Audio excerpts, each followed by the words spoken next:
go from here. Okay.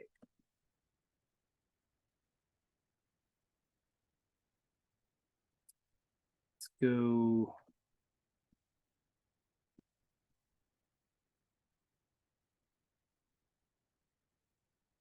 Way up here at the beginning. I was way down, too far away. Okay. Well, the meaning of life question is certainly a large part of just our reality. And of course, many books have been written on this topic, still books being written on the topic. And there's certainly debate about the topic, but when you think about what we call the existential question, the meaning of life, when it comes to what we call existential questions, these are like the big questions, existential life questions that philosophers have debated for decades and continue to debate. And of course, theology has a say in the matter. But, you could take a class in college on existentialism, or, certainly you could take a class on that, or any philosophy class you take, like an intro to philosophy class, will probably talk about some of these big existential questions. Of course, they're just part of human existence. They're part of our reality of life, where we might start asking these questions at a very early age. We might start asking them later on, or some people, who maybe they never ask them. They just don't care. They just live their lives and just stay busy. But, some of these big questions are, what is the meaning of life? Is there an afterlife? What is the purpose of life? Which is kind of related to the meaning of life. Do we have free will? Do we have a soul? Is there a God that exists? What's the difference between right and wrong? Those are just some of the big questions, the existential questions. So tonight we're only going to be focusing mostly on the meaning and purpose issue. But some people in life, what happens is some stage of their life, they may have a crisis where they basically, start to have this conflict, in themselves about, who am I? Why am I here? What am I doing on this earth? What's the big picture?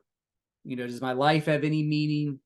What's the purpose of my life? Is anything I'm doing really leaving any lasting meaning? Does anybody really care? And, these are all, am I just wasting my time? These are all part of this crisis some people can go through. And I think everybody probably has some of this happen at some stage of their lives. Maybe they just don't come out and say it, but sometimes it can happen silently, or else some people can verbalize it, or some people just struggle with it. But anyway, so that's what we're talking about tonight. We're talking about really a major, existential question here, about the meaning of life, or what's related to purpose of life. We'll talk about the similarities and differences. But, in the book of Ecclesiastes, it starts out, with that phrase from the author, Solomon, meaningless, utterly meaningless, everything is meaningless. And so, you start to read it and you're thinking, wow, is he saying everything in life is meaningless? But, obviously other translations, have the word vanity or futility in place of the word meaningless. So, sometimes your translations might say vanity, of course, depending on what your translation is. But, by the end of Solomon's age, he had found everything in the world to be empty and void of meaning. And so, of course, we'll talk a little more here, but I'm just saying you begin to get this theme in Ecclesiastes that kind of talks about this topic a bit. And of course, Solomon, was a very affluent man. It says in Second Chronicles, he became greater than all the kings of the earth in riches and wisdom. Even Jesus says, they confront Jesus in the Gospels. There's a passage in Matthew where he says, something greater than Solomon is here. He's talking about the wisdom of Solomon. Now, the wisdom of Solomon is so great, but I'm here now. I'm even greater wisdom than Solomon. My wisdom and who I am, because I am wisdom. I'm the Messiah. But, in 2 Chronicles 9, it says, King Solomon became greater than all the kings of the earth in riches and wisdom. And all the kings of the earth were seeking the presence of Solomon to hear his wisdom, which God had put in his heart. So Solomon, he's not only a king of Israel for 40 years, but he obviously was endowed with a special amount of wisdom. He was seen as a man of wisdom. He accumulated wealth, power, prestige. But, when you get in Ecclesiastes, you kind of see that Solomon is struggling, where he realizes he can't really find meaning or satisfaction in any of those things. And so he wants to make sure, as he writes Ecclesiastes, that those that read this after him that he wrote, don't make the same mistake. Of course, people are still making that same mistake today. They don't learn anything from Solomon because some people don't read Ecclesiastes, they don't care. But, it seems like everything sounding meaningless, or it's this vain, is kind of depressing, right? But in Ecclesiastes 1:14, Solomon says, I've seen all the things are under the sun, and all of them are meaningless, and chasing after the wind. So, he has this phrase, under the sun. So really, he's talking about strictly from an earthly perspective. These things that you chase without God in them, without God at all, is just futile, right? It's just meaningless. I mean, if you're going to chase all those earthly things and leave God out of the picture. And Solomon figured that out, right? And of course, many people have not figured that out in life. Some people do later on, or some people have a crisis and they figure it out eventually. But Solomon goes on to discuss those 10 vanities, the things that are meaningless, but considered from like from a limited point of view, just from the earthly point of view, right? He talks about, without God, human wisdom is meaningless, labor, work is meaningless, getting lots of things, possessions is worthless, life itself is meaningless, competition, selfish overwork, power and authority, greed, wealth and accolades, and some kind of religion there. It's all, or performance-based religion, it's all meaningless without God in the mix, right? It's all futile. And so Ecclesiastes is a great book that honestly we probably should be reading more. Sometimes we forget about it, but definitely there's a lot of wisdom in that, right? So when Solomon says, everything is meaningless, he did not mean everything in the world is of zero value. He doesn't mean like everything you're doing, whether you're working or, trying to achieve goals in this life, maybe it is to make money in some way, whatever it is. He's not saying that everything's meaningless. He's saying without God, of course, with all human efforts, without God, it is meaningless, right? So he found out nothing has satisfied him. And at the end, of course, he says the main purpose in life is really just found in knowing God and keeping his commandments. It's such a simple conclusion. He says, now all has been heard. Here's the conclusion of the matter: fear God and keep his commandments, for this is the duty of all mankind. So that is like a goal, a purpose, because purpose implies a goal. And he says that should be the goal of all mankind: fear God and keep his commandments. And you might say, wow, that sounds so simple. But he had it all. And there's many people in our lives around us that have a lot of stuff, and they seem to achieve greatness from a worldly perspective. They have recognition. They have more than enough compliments about them. They're leaving legacies, trying to leave legacies behind. They're accomplishing big things. But at the end of the day, we'll find out as we go on here that in the end, if God does not exist, none of that stuff really matters. Okay, it just doesn't matter.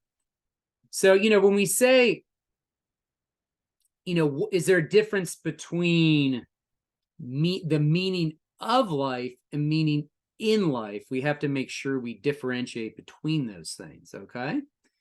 Now, let's say someone comes along and says, well, I don't have God in my life, and I find meaning in my life, and I don't need God to find meaning in life.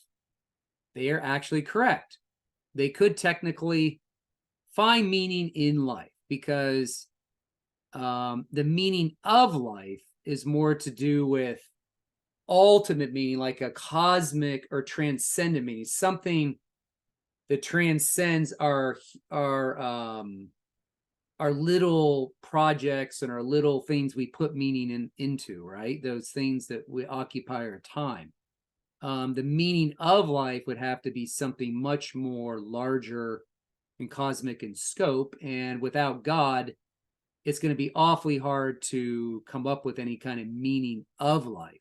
But you can find meaning in life without God. And that's obvious because what people do, well, I'll explain this in a minute. People do try to do that. I'll explain it to you in a minute. So when you think of the word meaning, we're talking about a word referring to what we have in mind as something that's significant, right? Like that has great significance, and it kind of relates to intention and purpose. And sometimes, we kind of use meaning and purpose interchangeably. Like if we say, I want to find meaning in life, I want to find purpose in life, I want to know what the meaning in life is, I want to know what the purpose of life is, I want to find meaning, we just sometimes use these interchangeably, right? Without thinking about it.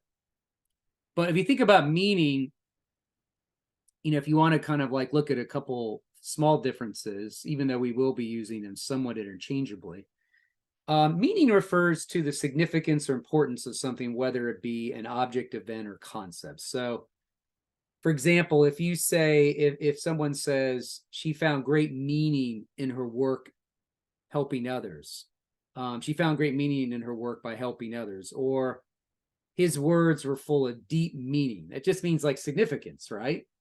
Or she searched for meaning in her travels all around the world. It means like she was searching for significance or importance, right? Or he was determined to find meaning in his suffering. It means he's determined to find some sort of significance or importance of this thing, right? In this suffering, right? Something important. And there must be something to learn. So we kind of say meaning and relate it to those kinds of things. And then, purpose is a little more specific about a goal, an objective. Okay. And, most people derive meaning or purpose in life by setting goals. Okay. If someone comes up to me and says, what's the purpose of this sermon, Eric? Or they ask somebody, what's the purpose of this Bible study? What's the purpose of the Zoom call? I could say, well, the purpose or goal of the weekly sermon is to equip the local church and bring honor and glory to God. So, that's one way we talk about a goal, an end goal, right? In mind. Okay. The purpose or goal. And then we sometimes use purpose when we refer to the reason why something was done or created. Like if you say, the purpose of this meeting is discuss the new project, right? So everybody has generally goals in life, and they find a lot of meaning in those goals, right? Significance in making goals. But, you think about it, when you talk about meaning, like the meaning of life, you can't find any objective meaning without God. You can find subjective meaning for sure. But remember, objective meaning would come from an outside source, right? It's not starting with you inwardly saying, this is the objective meaning of my life. That doesn't work that way. So that'd be subjective meaning when you're starting with your own desires, your own thoughts, your own feelings, your own emotions.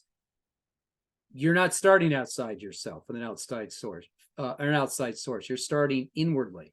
Okay. Objective means something that's not based on your own opinions, beliefs, or motivations, right?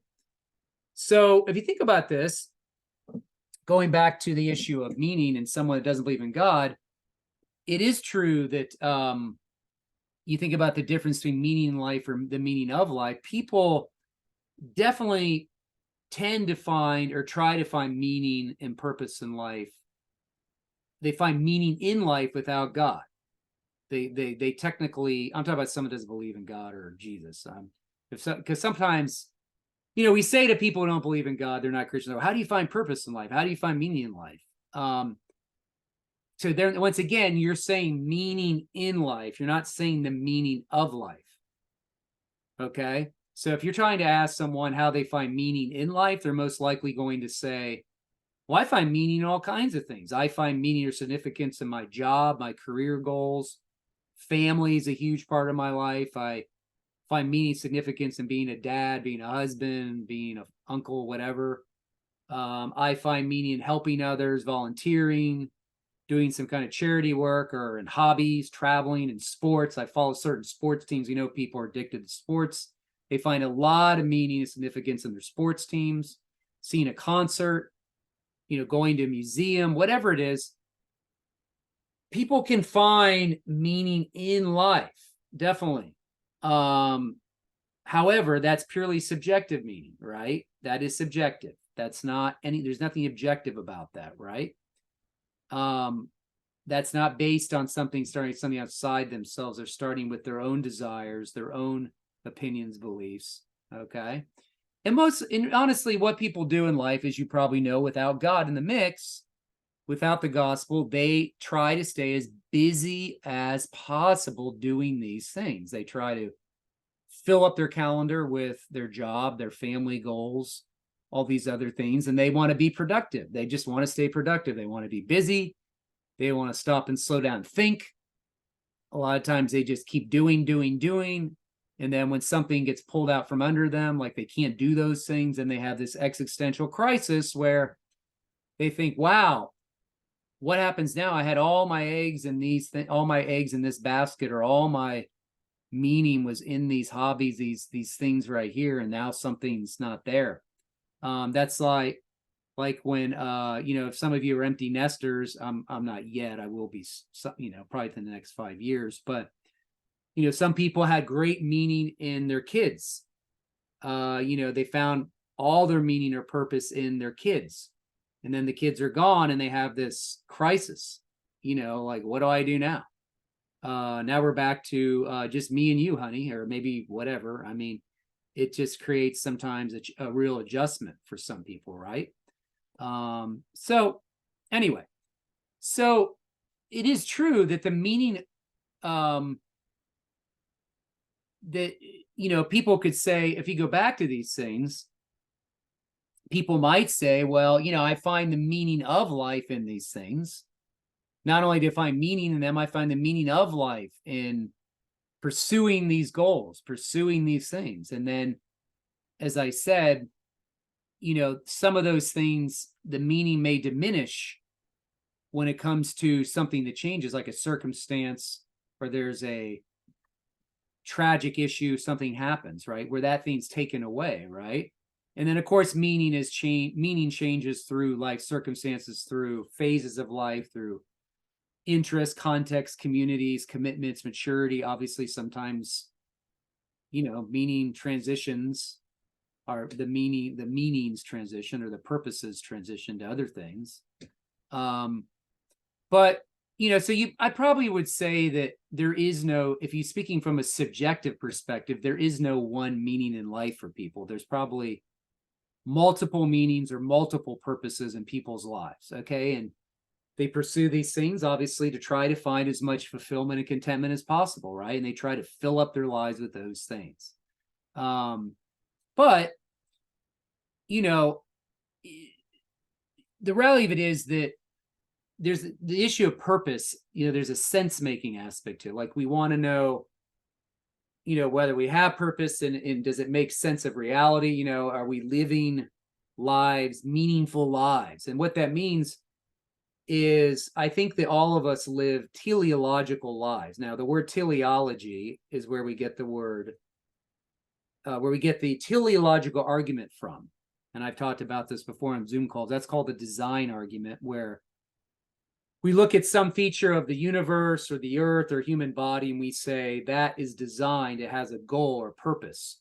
Like we say the universe has a goal where it's designed specifically to get life going on Earth. And then planet Earth has to be designed perfectly to get life from non-life. And then humans come along, right? So God, we could say God had a purpose or end goal to create humanity, or to form humanity through creating the right universe and creating the right planet Earth. Everything has to fit together perfectly. But we as humans, you and I in this call, we all have teleological goals. We have end goals, we have goals we set, and that gives us meaning and purpose in life. Everybody does that. So I don't know if you noticed this, but Rick Warren's book, The Purpose-Driven Life, it came out a long time ago. Whether you read it or not, I don't really care. Maybe you did, maybe you didn't. I don't really want to get into the book deeply, but it sold over 34 million copies. So when a book called The Purpose-Driven Life sells over 4 million copies, I guess people really do care about this topic. I guess people seem to care about asking, why am I really here? What's the purpose of my life? Now, from what I understand, he took a lot of those profits and gave them to charity, paid back his church's salary, whatever. But the point is, the book was incredibly successful as far as it hit a hot button. People seem to care quite a bit about why they're here on this earth. So that just shows you people do think about this question. Now, your worldview is the way we view reality, the way we navigate reality. It's our interpretation of the world around us, which is developed through education, experience, family, peer group, job. Everything forms our worldview. Of course, we have done enough on these calls to talk about a biblical worldview. We've done a lot to talk about a Christian worldview. So the point is that your worldview will answer both these issues, meaning the meaning and purpose of life and meaning and purpose in life. Your worldview should be able to cover both of these issues, okay? So you really can't talk about meaning or purpose without these other ones. You know, these all go together. Like this guy wrote in the book, The Meaning of Life. He said that, you know, when you try to build a worldview, and you think about the meaning of life, it's going to have to do with your identity, who you think you are, where'd you come from, you know, do I matter? You know, why do I matter? Do I have value? And can I make a difference? And of course, the whole meaning or purpose question is tied in with all those things. You really can't divorce it from those other questions, okay? So if someone has never looked at a worldview or thought about these questions, then they probably don't think very deeply about meaning or purpose, okay? They haven't figured out who they are. They've figured out where they come from. That's a huge issue. There are, you know, origins and value and all these issues. So, you know, if someone, let's say someone who doesn't have God in their life and just believes that they're a evolutionary accident, you know, if God doesn't exist, then of course God is irrelevant and you are the self ruler of your own life, right? You come from a purposeless evolutionary process, has no purpose to it, because evolution doesn't have any purpose. It's completely undirected, has no ultimate end goal, really just survival. That's it. You're going to go back at the end of the world. You're just going back to dust and death. Eventually, the human race will die in some heat death. And the only reason you're here, the only purpose you could say you're here is to propagate the species. But ultimately, the universe as a whole is purposeless, and human life is essentially purposeless. You're just here to survive, and that's it. That is the no God view. I'll expand on that a little more and show you how it's not really uplifting. Like, this is a guy that would definitely believe in that view. He wrote in E.O. Wilson, he wrote in the book, The Meaning of Human Existence. He said, we were created not by a supernatural intelligence, but by chance and necessity as one species out of millions of species in Earth's biosphere. Hope and wish for otherwise as we will, there is no evidence of an external grace shining down upon us. No demonstrable destiny or purpose assigned to us. No second life for us, for the end of the present one. We are, it seems, completely alone. And in my opinion, it's a very good thing. It means we're completely free. So if you see what he likes the fact there is no God. He's his own God. So he thinks it's great. Then we have another atheist, Alex Rosenberg. He wrote a book called The Atheist Guide to Reality. He said, you know, is there no God? Is there a God? No. What is the nature of reality? What physics says it is. What is the purpose of life? There is none. What is the meaning of life? None. Ditto. Why am I here? Just dumb luck. Is there free will? Not a chance. What is the difference between right and wrong, good and bad? There is no moral difference between them. Why should I be moral? Because it makes you feel better than being immoral. Is abortion, euthanasia, suicide, paying taxes, foreign, anything else you don't like, forbidden, permissible, or something obligatory? Anything goes. So as you can see, that's a couple people that don't have God in their lives, and that's how they make sense of the meaning question. Another guy here that already passed away from cancer a few years back, William Provine, he said in a debate, he was a biologist. He said, let me summarize my views on what modern evolutionary biology tells us loud and clear. These are basically Darwin's views. There are no gods, no purposes, no goal-directed forces of any kind. There is no life after death. When I die, I'm absolutely certain I'm going to be dead. That's the end of me. There is no ultimate foundation for ethics, no ultimate meaning in life, no free will for humans either. What an unintelligible idea. So those are some of the people that's how they make sense of meaning. And there is it's pretty bleak, pretty sad, pretty depressing, right? But that is what they believe, and that's the outcome of their worldview. And, William Lane Craig, who's probably one of the most famous Christian apologists the last 50 years, really summarizes the consequences of what they believe. He says here, the reality is, if there is no God, then man and the universe are doomed. Like prisoners condemned to death, we await our unavoidable execution. There is no God and there is no immortality. And what is the consequence of this? It means that life itself is absurd. It means that the life we have is without ultimate significance, value, or purpose. Notice he says ultimate, right? If each individual person passes out of existence when he dies, then what ultimate meaning can be given to his life? Does it really matter whether he existed at all? His life may be important relative to certain other events, but what is the ultimate significance of any of those events? If all the events are meaningless, then what can be the ultimate meaning of influencing any of them? Ultimately makes no difference. He wrote that in an article called The Absurdity of Life Without God. You can get that online. There's a video too to it.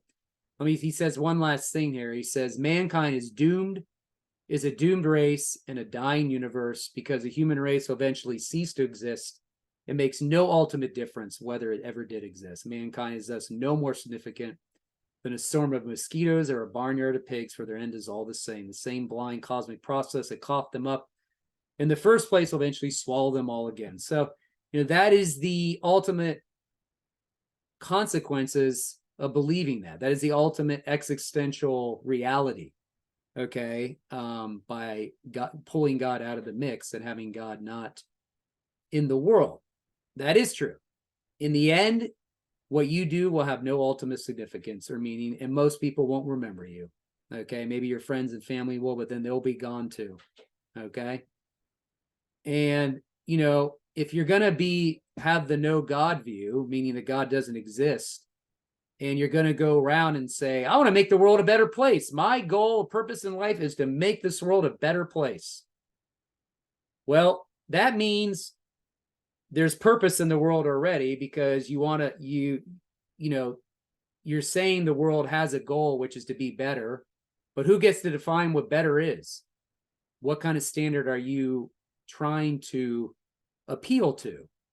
What standard? Does it come from yourself? Does it come from a government? Does it come from someone else? What standard are you appealing to make the world a better place? Or let's say your goal is to help humans attain dignity, respect, and equality. That's what a lot of people do in life. They just want to fight for rights, dignity, and equality and value for others. But if God doesn't exist, why would you want to do that? Why do humans even matter anyway? You're just a cosmic accident, deemed to a heat death one day, a cosmic heat death, okay? And you might say, well, I have a moral obligation to help the world become better. I have a moral obligation to help humans. Well, without God, why? Why? Says who? You? Do you come up with your own moral obligations? Where does morality come from? Where do your moral obligations come from?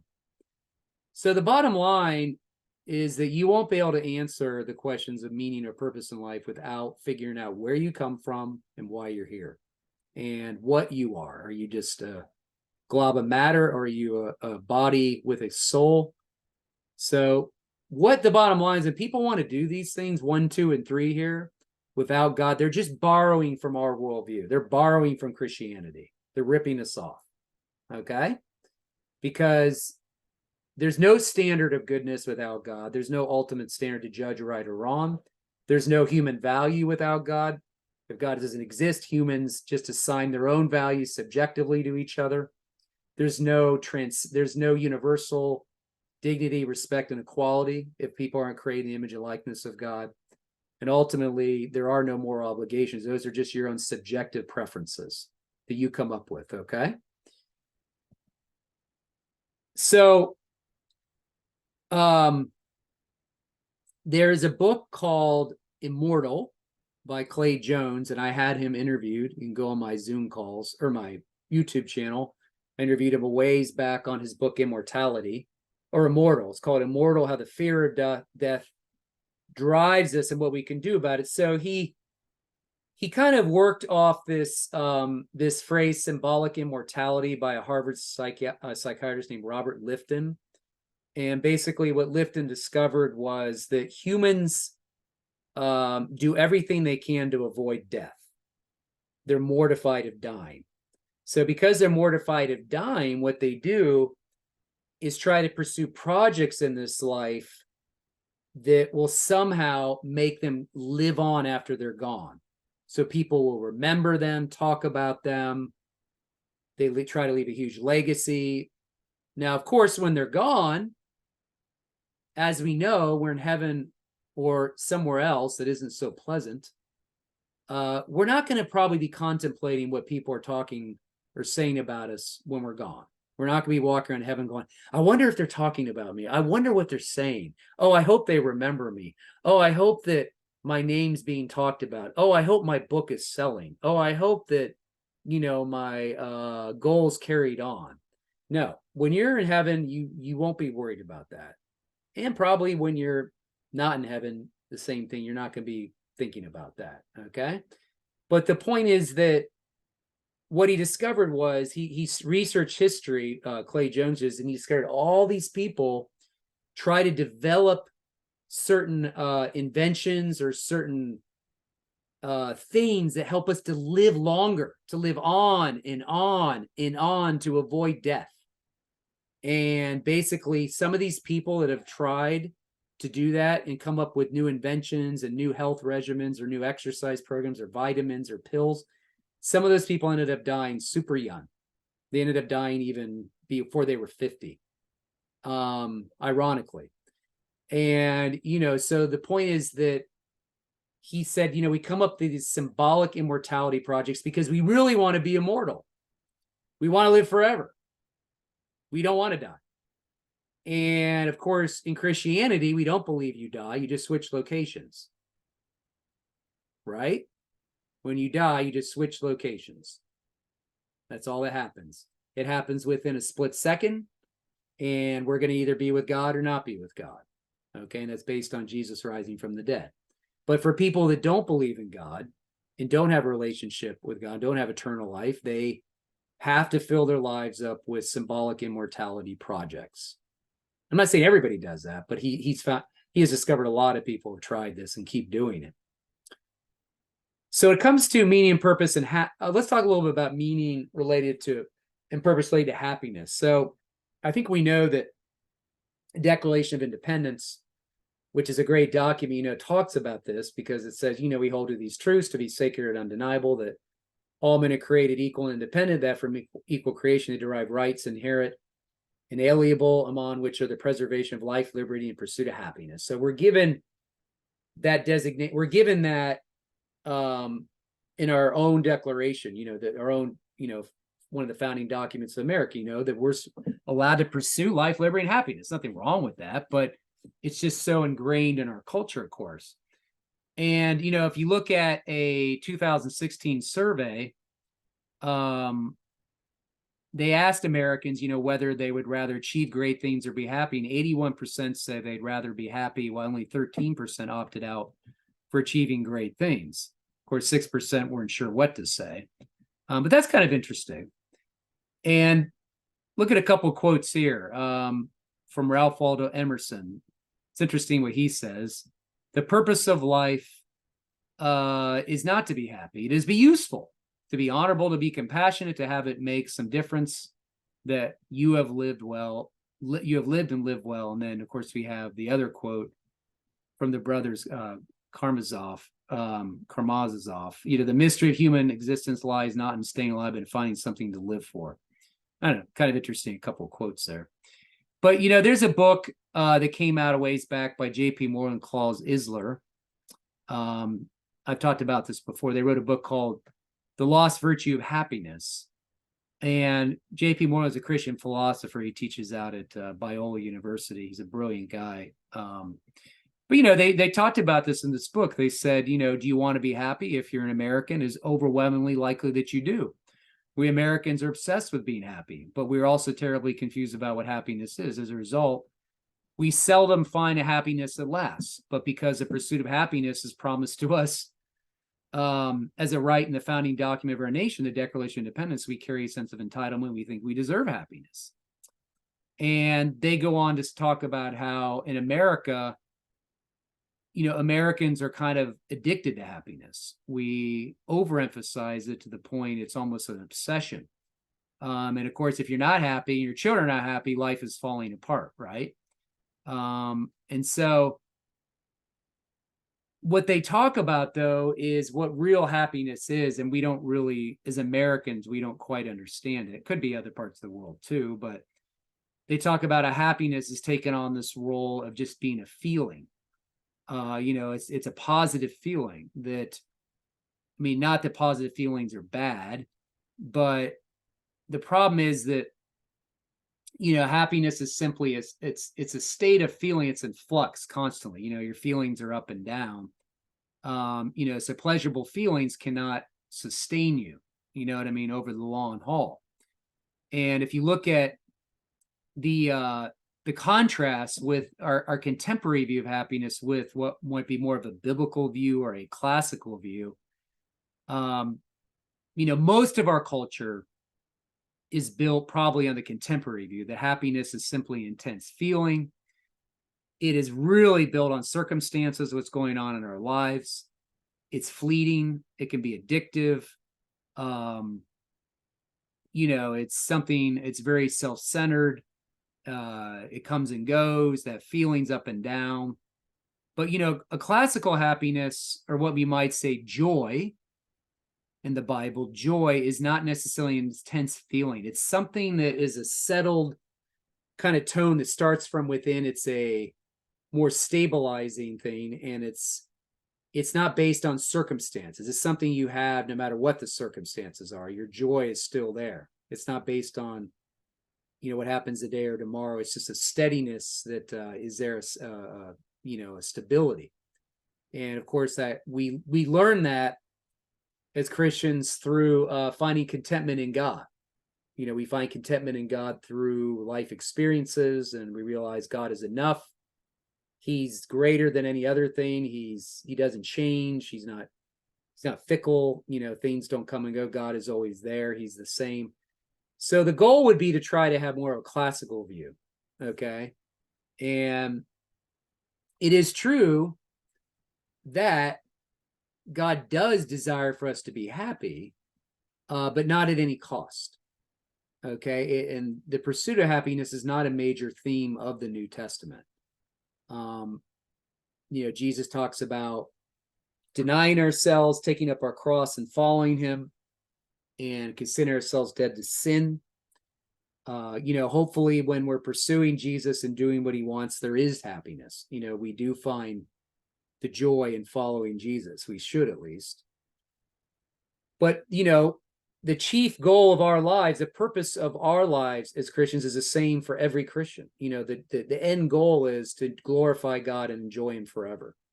That is the end goal, okay, for every Christian. If someone asks me, what's God's purpose for my life? I would say this is his purpose for you. Glorify him, enjoy him forever. And also his ultimate goal for you is to be conformed the image of his son. That's his ultimate goal for you. Throughout your life, to be conformed the image of Jesus. That's the same for every Christian. Okay. So, as Moreland says, in that book, he says, or one of his lectures related to the book, he said, happiness is the freedom to do what we ought to do, what we're doing in God's design for us. When we're doing what God wants under his design, we're going to flourish. Okay. God set it up that way. He designed things a certain way that we do his will and we're carrying out his goals. There should be a flourishing. Okay. And because God knows what's best, right? He's all wise. Now, it is true that many of us are impacted by the American dream. If you're in America, it's just all around you, whether you think it rubs off on you or not, it does. And it's just the way it is. It's everywhere. It doesn't mean it's all bad, but it's a little bit different than starting with the good news, because American dream sometimes just starts with you. You know, it says you're inherently good and you have what it takes to be successful. You can pull yourself up by your bootstraps and work hard and be someone, right? Starts with you. But the good news, the gospel, starts with God. It doesn't start with you. Okay. And of course, it's not you realize in the good news, you're not inherently good. And much of your life is not about you. It's about God. And it's not about you making a huge name for yourself. It's about you making a big deal about God and letting him do what he wants in your life. If he decides to give you a platform and use you in some way, he can do that, but that's not the ultimate goal. He can, you go by what God wants. If he wants to, if you do something for the Lord and you don't get recognition for it and God sees it, who cares? It's really, the end of the day, your reward's with him anyway. So, if we start with the American dream, like most of us tend to be taught, and if you're not living up the American dream, sometimes you're seen as a failure.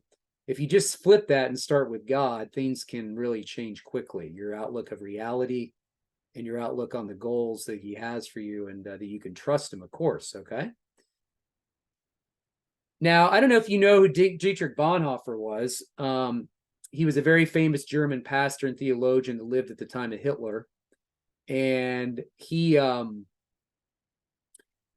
actually came to America to teach. He was offered a job at Union Seminary. He was a brilliant theologian. And he did move to America briefly to teach. He was asked to teach at Union Seminary, but he also fell in love with this woman here, and they were engaged. And what happened was Bonhoeffer realized that while he was in America, while the war was going on in Germany, his own country, with Hitler, he knew what Hitler was doing was wrong. But he was offered a pretty good deal here. In America, he could stay here and teach, have a job, be married and just live the American life. But he realized that was not God's purpose for him.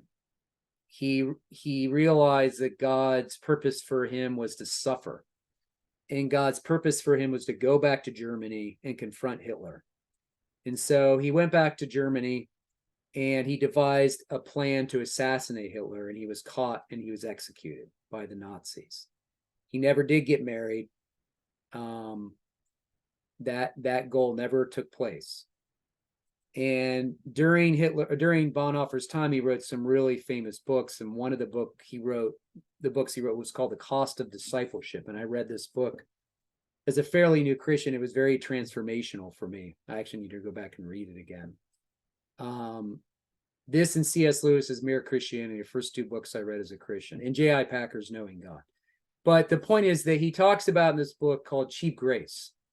And he talks about how we believe in Jesus, but there's no repentance, no discipline in our lives, or no church discipline. There's no commitment. There's no obedience. And he said, cheap grace is grace without discipleship. It's a gospel that basically is like an easy believism gospel, where you just believe in Jesus, you just think you do whatever you want, and you don't really follow Jesus. So he learned in his life really what costly grace was. It cost his life, right? And let's be honest, most of us probably would not have the courage to do what he did. But he didn't get to, most of us, if we were engaged to somebody ready to be married and we had a nice cushy job, we might say, well, I kind of like what I'm doing and I don't really care. But he obviously knew that God's purpose for him was going to be different than that. So he realized that, and that was that. And so, he understood what Jesus was talking about when Jesus said, if anyone wishes to come after me, let him deny himself, take up his cross and follow me. Because, when Jesus said this, people thought about the cross or the execution stake in the first century Roman crucifixion, it wasn't viewed as a symbol of love. It was viewed as a symbol of rejection. It was viewed as a symbol of embarrassment. It was a sign that you've been rejected by God. When Jesus was hanging on the cross, that bloody crucifixion, the Jews were looking at him like, you must have done something wrong. You must have broken the Torah or the law, and God is cursing you, and you are in big trouble. So they didn't look at it as really a symbol of love. It was a symbol of rejection and self and shame and embarrassment. So, Jesus was telling them, if you want to follow me, take up your cross daily, deny yourself and take up your cross and follow me. Okay, it's abandonment of what you want. It's about following me. So Bonhoeffer did that. And, somebody asked me, what besides God's ultimate goal for their life is to know him and make him known. You can't find contentment in God without really meditating on his word and reading some really good books. Like, these are really good books that talk about knowing God and finding contentment in God.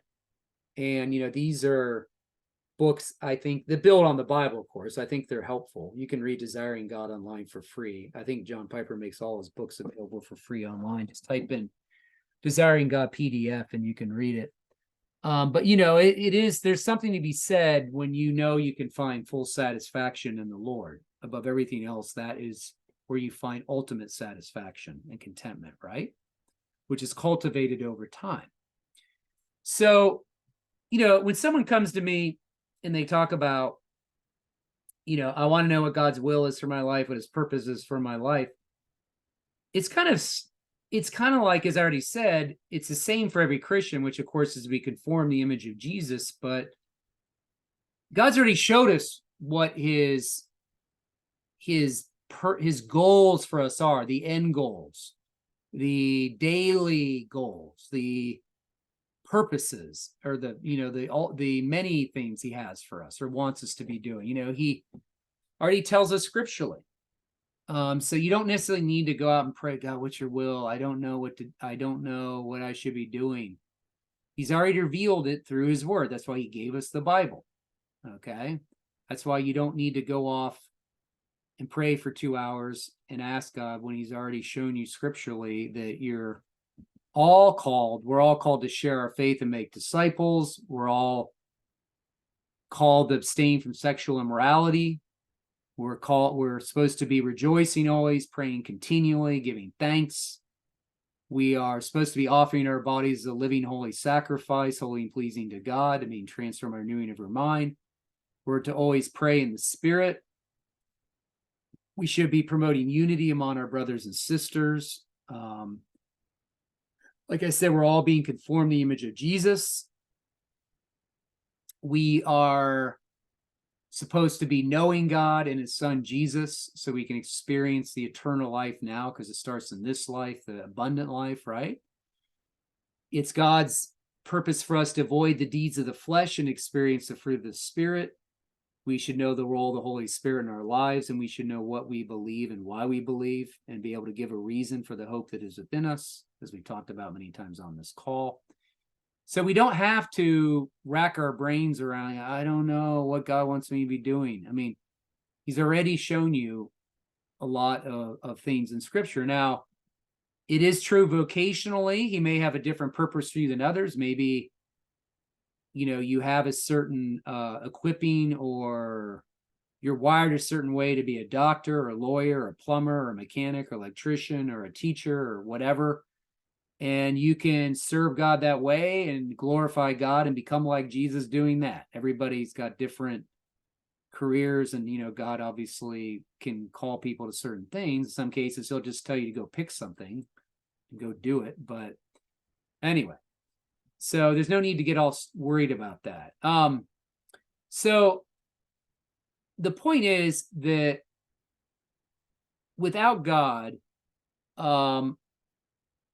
you definitely can find meaning in life. You can fill your life with all these things, but that's good. Like I said, that's going to be subjective meaning. You can do that. But in the end, none of these things really have any ultimate meaning. There's no ultimate meaning out of any of these things, because like I said, without God, you're just going to die in a cosmic heat death, and none of these things have any ultimate lasting value. Okay. So when you're talking to people about meaning or purpose, obviously we have a better alternative, that we were made in the image and likeness of God. Our purpose is to be correctly related to him. He gives us goals in life. Our ultimate goal is to know him and be in relation with him. But if God exists, the bottom line, if God exists, then yes, there is ultimate meaning and purpose. And there is an ultimate meaning and purpose of life. And if you know the Lord, obviously, if you want to pursue these things, to find meaning in these things, you're going to find a lot more meaning in them with God in it than without God. Because God is going to be at the center of your career. He's going to be at the center of your family. He's going to be the center of all your volunteer work or charity work, whatever you're doing, all your hobbies, travel, whatever it is. Hopefully, God is at the center of all these things. So you'll find meaning in life in a greater way, and you'll find the meaning of life. You'll find both with God in it, right? Without God, you can only find probably subjective meaning in these little projects. So anyway, but that's a big if God exists. But we've already done enough calls on God's existence. So you should be able to explain God's existence by now. If you can't talk about why you think God exists, then go back and watch the YouTube clips, because they're all on my YouTube channel. And you can subscribe.